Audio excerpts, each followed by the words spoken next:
Hello friends, आपका स्वागत है मेरे चैनल भक्ति की शक्ति में। आज मैं आपके लिए करवा चौथ व्रत की कथा लेकर आई हूँ। अगर आपको यह कथा पसंद आए तो कमेंट बॉक्स में करवा माता की जय अवश्य लिखें। और अगर आप मेरे चैनल पर नए हैं और अभी तक आपने मेरे चैनल को सब्सक्राइब नहीं किया है तो प्लीज़ सब्सक्राइब कर लें और बेल आइकन पर प्रेस कर दें ताकि मेरे नए आने वाली वीडियो की नोटिफिकेशन आपको मिलती रहे। कार्तिक माह के कृष्ण पक्ष की चतुर्थी तिथि को करवा चौथ का व्रत किया जाता है। इस दिन विवाहित महिलाएं अपने पति की लंबी आयु के लिए निर्जला व्रत रखती हैं। करवा चौथ का पूर्ण विवरण वामन पुराण में भी मिलता है। बहुत समय पहले की बात है। एक साहूकार के 7 बेटे और एक बेटी करवा थी। सभी सातों भाई अपने बहन से बहुत प्यार करते थे। यहाँ तक कि सातों भाई पहले अपनी बहन को खाना खिलाते और बाद में स्वयं खाते थे। एक बार उनकी बहन ससुराल से मायके आई हुई थी।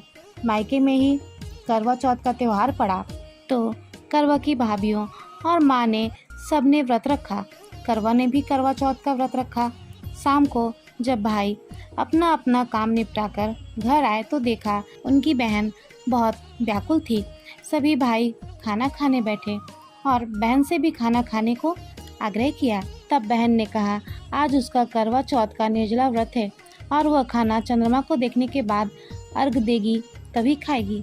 चंद्रमा अभी तक नहीं निकला है इसलिए वह भूख प्यास से व्याकुल हो उठी। सबसे छोटे भाई से अपने बहन की हालत देखी नहीं गई। वह दूर पीपल के पेड़ पर एक दीपक जलाकर चलनी की ओट में रख दिया।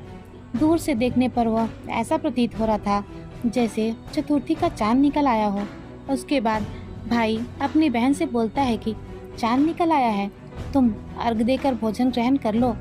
बहन चांद को देखती है और अपनी भाभीियों से कहती है, भाभी चांद निकल आया है, चलो अर्घ दे दे। तब भाभीियों ने कहा, बाई जी यह तो आपका चांद निकला है, हमारा चांद अभी नहीं निकला है। तब वह बिना सोचे समझे चांद को अर्घ दी और खाना खाने बैठ जाती है। वह जैसे ही पहला टुकड़ा खाती है तो उसे छींक आ जाती है।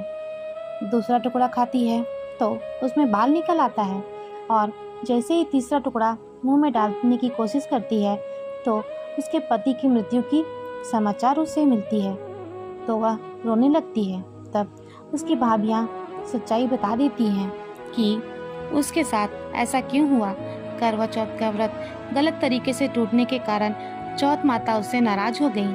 उन्होंने ही ऐसा किया है। सच्चाई जानकर करवा निश्चय करती है कि वह अपने पति का अंतिम संस्कार नहीं होने देगी और अपने सतीत्व से उन्हें पुनः जीवन दिलाकर ही रहेगी।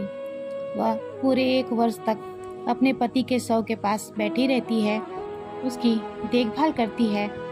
शव के ऊपर उगने वाली सुई नुमा घास को एकत्रित करती है। 1 साल बाद फिर करवा चौथ का व्रत आता है। उसकी सभी भाभियाँ करवा चौथ का व्रत रखती हैं। जब भाभियाँ उससे आशीर्वाद लेने आती हैं तो वह प्रत्येक भाभी से यम सुई ले लो, पिय सुई दे दो, मुझे भी अपनी जैसी सुहागन बना दो, ऐसा आग्रह करती है। लेकिन हर भाभी उसे अगली भाभी से आग्रह करने को कहकर चली जाती है। इस प्रकार जब 6ठे नंबर की भाभी आती है तो करवा उनसे भी यही बात दोहराती है। 6ठी भाभी उसे बताती है कि चूंकि सबसे छोटे भाई की वजह से उसका व्रत टूटा था, अतः उसकी पत्नी में ही शक्ति है कि वह तुम्हारे पति को दोबारा जीवित कर सकती है। इसलिए जब वह आए तो तुम उसे पकड़ लेना और जब तक वह तुम्हारे पति को जिंदा ना कर दे उसे नहीं छोड़ना। ऐसा कहकर वह चली जाती है। सबसे अंत में छोटी भाभी आती है। करवा उनसे भी सुहागन होने का आग्रह करती है लेकिन वह टाल मटोल करने लगती है। यह देखकर वह उन्हें जोर से पकड़ लेती है और अपने पति को जीवित करने को कहती है। भाभी उसे छूटने की बहुत कोशिश करती है लेकिन करवा नहीं छोड़ती है। अंत में उसकी तपस्या को देखकर भाभी को दया आ जाती है और अपनी छोटी उंगली को काटकर उसमें से अमृत उसके पति के मुंह में डाल देती है। इस प्रकार चौथ माता की कृपा से उसकी छोटी भाभी के माध्यम से करवा को अपना सुहाग वापस मिल जाता है। तो हे चौथ माता, जिस प्रकार करवा को सुहागन होने का वरदान मिला है, वैसे ही सब सुहागनों को देना। जय हो चौथ माता की। करवा चौथ व्रत की पूजा विधि। करवा चौथ वाले दिन सुहागन महिलाएं संकल्प लेकर व्रत आरंभ करें। करवा चौथ वाले दिन भगवान गणेश, भगवान शिव, माता पार्वती, भगवान कार्तिकेय और चंद्रमा की पूजा की जाती है। अतः दीवार पर या किसी कागज़ पर इन सबों के चित्र बनाकर उन सभी की पूजा की जाती है। पूजा करते वक्त एक लोटे में जल और गेहूं से भरा करवा रखते हैं। करवा चौथ के दिन महिलाएं अन्न और जल ग्रहण नहीं करती हैं। शाम होने पर करवा चौथ की कथा सुनती हैं और विधि विधान से भगवान शिव, भगवान गणेश, माँ पार्वती की पूजा करती है। पूजन के बाद चंद्रोदय होने पर चंद्रमा को अर्घ्य दिया जाता है। इसके बाद छलनी में दिया रखकर चंद्रमा को देखने के बाद अपने पति को देखती हैं और पति के हाथों से पानी पीकर अपना व्रत खोलती हैं।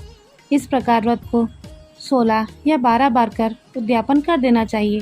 पूजा की अन्य रस्मों में सास को बायना देना, माता गौरी को श्रृंगार का सामान अर्पित करना आदि शामिल है। जय हो करवा माता की। जय हो करवा चौथ माता की। अगर आपको मेरी यह कहानी पसंद आई हो तो मेरे वीडियो को लाइक करें और ज़्यादा से ज़्यादा शेयर करें। धन्यवाद।